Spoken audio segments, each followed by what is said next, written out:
ಆತ್ಮೀಯ ಬಂಧುಗಳೇ, ಮಹಾಭಾರತ ಭೀಷ್ಮ ಪರ್ವ. ಇದರಿಂದ ನಾವು ಮಕರ ಮತ್ತೆ ಕ್ರೌಂಚ ವ್ಯೂಹದ ನಿರ್ಮಾಣ, ಭೀಮ ಮತ್ತೆ ದೃಷ್ಟದ್ಯುಮ್ನನ ಪರಾಕ್ರಮ, ಈ ವಿಷಯದ ಬಗ್ಗೆ ನಾವು ತಿಳ್ಕೊಳ್ತಾ ಇದ್ವಿ. ಓದ ಭಾಗದಲ್ಲಿ ನಾವೇನ್ ತಿಳ್ಕೊಂಡ್ವಿ? ಪಾಂಡವರು ಒಂದು ವ್ಯೂಹದ ರಚನೆಯನ್ನ ಮಾಡ್ತಾರೆ, ಆಮೇಲೆ ಕೌರವರು ಕೂಡ ಒಂದು ವ್ಯೂಹದ ರಚನೆಯನ್ನ ಮಾಡ್ತಾರೆ. ಇಬ್ರು ಸೇರಿ ಈಗ ಯುದ್ಧವನ್ನ ಪ್ರಾರಂಭ ಮಾಡಿದ್ದಾರೆ. ಮೊದಲು ಭೀಮ ದ್ರೋಣರ ಮೇಲೆ ಆಕ್ರಮಣವನ್ನ ಮಾಡ್ತಾನೆ. ದ್ರೋಣರು ಕೂಡ ಭೀಮಸೇನನ ಮೇಲೆ ಆಕ್ರಮಣವನ್ನ ಮಾಡ್ತಾರೆ.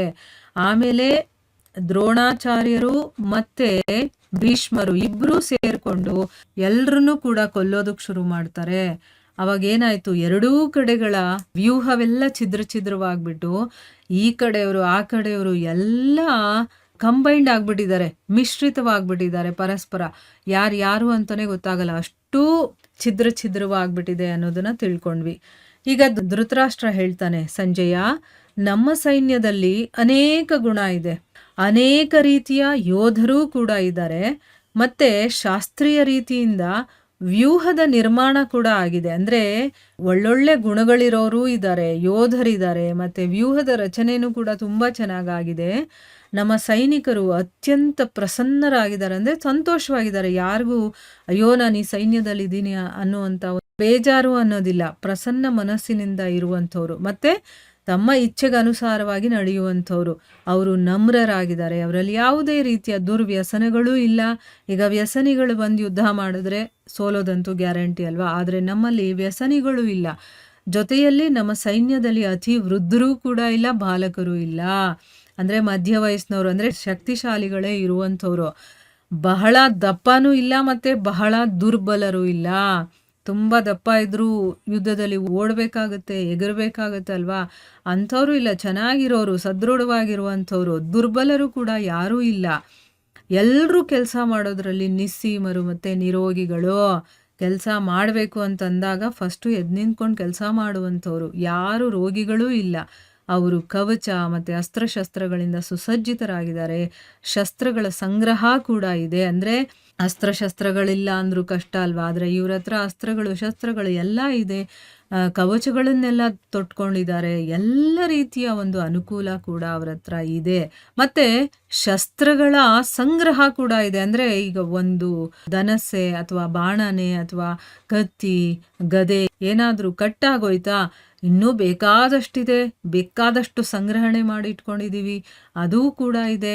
ಎಲ್ಲರೂ ಕತ್ತಿ ಚಲಾಯಿಸೋದ್ರಲ್ಲಿ, ಕುಸ್ತಿ ಮಾಡೋದ್ರಲ್ಲಿ ಅಥವಾ ಗದಾಯುದ್ಧದಲ್ಲೂ ಕೂಡ ಪ್ರವೀಣರಾಗಿದ್ದಾರೆ.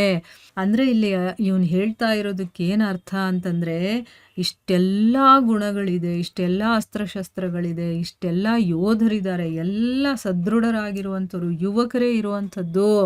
ಆದ್ರೂ ಕೂಡ ಯಾಕೆ ನಮ್ಮ ಕಡೆಯವರೆಲ್ಲ ಈ ರೀತಿ ಸಾಯ್ತಾ ಇದ್ದಾರೆ ಅಂತ ಕೇಳ್ತಾ ಇರೋದವನು.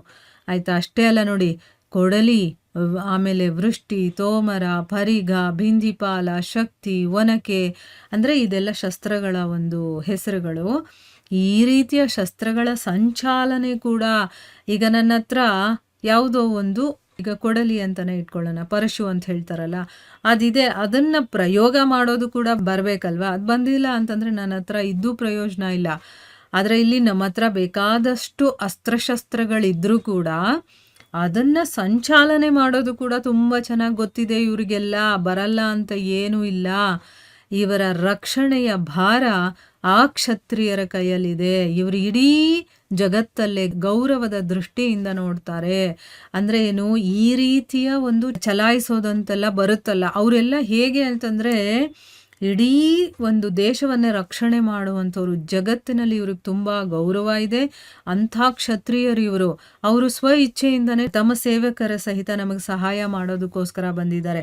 ಅಂದ್ರೆ ನಮ್ಮ ಸಹಾಯಕ್ಕೆ ಇನ್ನೂ ಬೇರೆ ಬೇರೆ ರಾಜರೆಲ್ಲ ಬಂದಿದಾರಲ್ಲ, ಅವರೇನು ಏನು ಅಸ್ತ್ರಶಸ್ತ್ರಗಳನ್ನ ಪ್ರಯೋಗ ಮಾಡಕ್ ಬರಲ್ಲ ಅಂತವ್ರಲ್ಲ.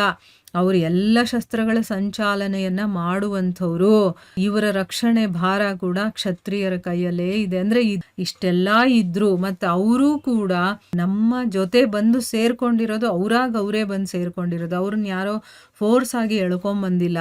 ಆಯಿತಾ, ನಮ್ಮ ಜೊತೆ ಇದ್ದು ನಮ್ಮ ರಕ್ಷಣೆ ಮಾಡಬೇಕು ಅಂತ ಅಂದ್ಬಿಟ್ಟೇನೆ ಅವರು ಒಂದು ಗೌರವ ಕೊಟ್ಟು ನಮ್ಮ ಜೊತೆ ಅವರ ಸೇವಕರ ಸಹಿತ ಬಂದು ಸಹಾಯ ಮಾಡೋದಕ್ಕೋಸ್ಕರ ಬಂದಿದ್ದಾರೆ ಅಂತ ಅಂದ್ಬಿಟ್ಟು ಇಲ್ಲಿ ಹೇಳ್ತಾ ಇದ್ದಾನೆ. ಮುಂದೆ ಯಾಕೆ ಇದನ್ನೆಲ್ಲ ಹೇಳ್ತಾ ಇದ್ದಾನೆ ಅನ್ನೋದನ್ನ ನಾವು ಮುಂದಿನ ಭಾಗದಲ್ಲಿ ತಿಳ್ಕೊಳ್ಳೋಣ. ಹರೇ ಕೃಷ್ಣ.